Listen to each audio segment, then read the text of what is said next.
मैं एक डॉक्टर हूँ। लाइफ एक्स बड़े से एक हॉस्पिटल में काम करता हूँ। इस हॉस्पिटल में काफी ज्यादा इमरजेंसी केसेस आते थे। ज्यादातर मैं ओपीडी में रहा करता था। वहीं एक हॉस्पिटल के कमरे में जिसकी लाइट हमेशा ऑफ रहती थी, वहां पर एक लड़की थी जिसका चेहरा अकड़ा हुआ था। उसका चेहरा कुछ ऐसा दिखाई देता था जैसे कि उसकी दांत बाहर हो, वो एक ही तरफ से बस हंस रही है। ना कुछ बोल पाती थी, ना कुछ कर पाती थी, बस वो हमारी बातें समझ पाती थी। मेरा अभी अभी इस हॉस्पिटल में ट्रांसफर हुआ है और मैं कुछ हफ्तों से उस लड़की को देखकर हाय हेलो करता हूँ। वो इसलिए क्योंकि कई सालों से वो अंधेरे में बैठी रहती थी और ना ही कोई इससे कुछ पूछता था, ना ही कोई इससे कुछ बातें करता था। मैं जब हाय कहता था तो मेरा हाय की रिप्लाई जरूर देती थी, बोल के नहीं, हाथ हिला के जरूर। वो लड़की ज्यादा बड़ी नहीं थी, वो एक बच्ची ही थी जो कि 12-13 साल की थी। मैंने ठान लिया कि चाहे कितना भी खर्चा करना पड़े, मैं इसे अपने ही खर्चे से ठीक करूंगा, चाहे कितने भी पैसे लग जाए। मैंने डॉक्टर से रिपोर्ट मांगी।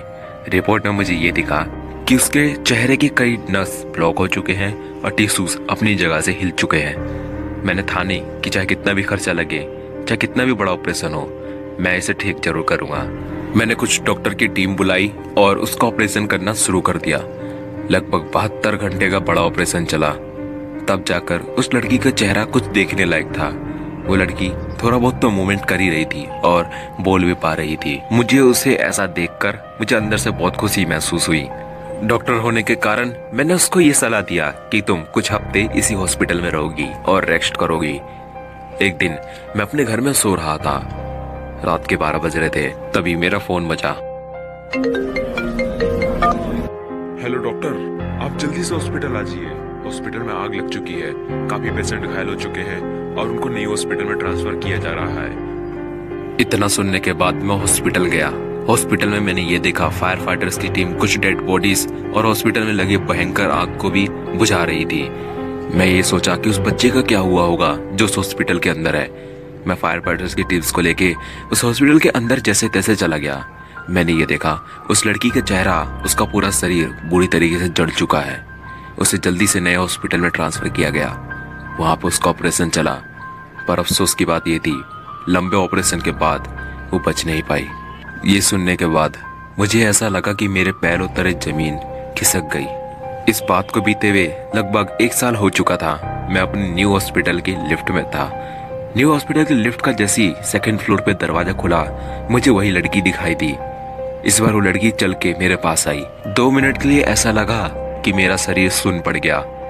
मेरा दिमाग ये सोच रहा था कि कोई मरा हुआ इंसान कैसे वापिस आ सकता है। तभी उस लड़की ने बोलना शुरू किया। मर तो मैं उसी समय गई थी जब मेरा चेहरा बिगड़ गया था, पर आपने हार नहीं माना। कई डॉक्टर्स आए, मतलबी डॉक्टर्स, जिन्होंने मेरी 1% हेल्प नहीं करी। कई सालों से मैं एक अंधेरे कमरे में बंद थी, किसी ने मुझसे बात नहीं किया, पर आपने किया।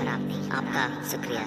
कई सालों से बस एक जिंदा लाश बन के घूम रही थी, पर आपने मुझे एक जिंदगी दी। पर ऊपर वाले को कुछ और ही मंजूर था, जो कि मेरी दूसरी जिंदगी भी छीन ली।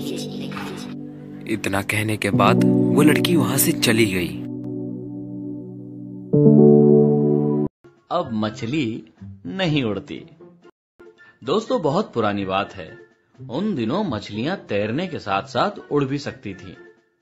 मछली का मन करता तो वह दूर आसमान में जा उड़ती, तैरने का मन करता तो नदी के अंदर चली जाती। एक दिन बगुले का जोड़ा कहीं जा रहा था। बगुला मछली से बोला कि हमारे अंडों का ध्यान रखना, हम किसी से मिलकर अभी आते हैं। दोपहर हुई तो मोर ने मछली से कहा, मोरनी न जाने कहां चली गई, उसे ढूंढने जा रहा हूं, हमारे अंडों का भी ध्यान रखना। उन सब के लौटने तक मछली ने अंडों का ध्यान रखा। शाम हुई तो चूहिया ने मछली से कहा, मैं भी जरा घूमने जा रही हूं, तो मेरे बच्चे अकेले हैं, तो तुम जरा पहरा दे देना। मछली पहरा देने लगी। चूहिया रात को लौटी। मछली जाने को हुई तो गिलहरी ने आवाज लगाई, अमरूद पक गए होंगे तो मुझे बताना। हाँ? मछली उड़ी और अमरूद के पेड़ के फल को देख आई। फिर गिलहरी को बताया कि अमरूद पक चुके हैं। मछली जाने लगी तो एक सांप ने पूछा, कहाँ जा रही हो? मछली बोली, अब बस थक गई हूं तो पानी में तैरने जा रही हूं। सांप ने हंसते हुए कहा, अरे आज की थकान तो दूर हो जाएगी, मगर कल का क्या होगा? मछली चौंकते हुए पूछने लगी, मतलब? सांप ने जवाब दिया, मतलब यह कि हर कोई तुम पर रौब जमाता है। मोर, बगुले, चूहिया और गिलहरी तक तुमसे अपना काम करा लेते हैं। क्यों, सच है ना? मछली सोच में पड़ गई। सुबह हुई, बगुले का जोड़ा मछली के पास आया और वही बात कहकर उड़ चला।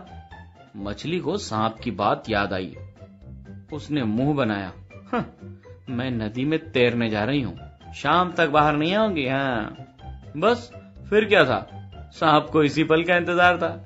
बगुले के वापस आने से पहले वह उनके अंडे खा चुका था। दोपहर हुई तो मोर ने मछली से कहा कि मोरनी न जाने फिर कहां चली गई है, मैं उसे ढूंढने जा रहा हूं, अंडों का ध्यान रखना।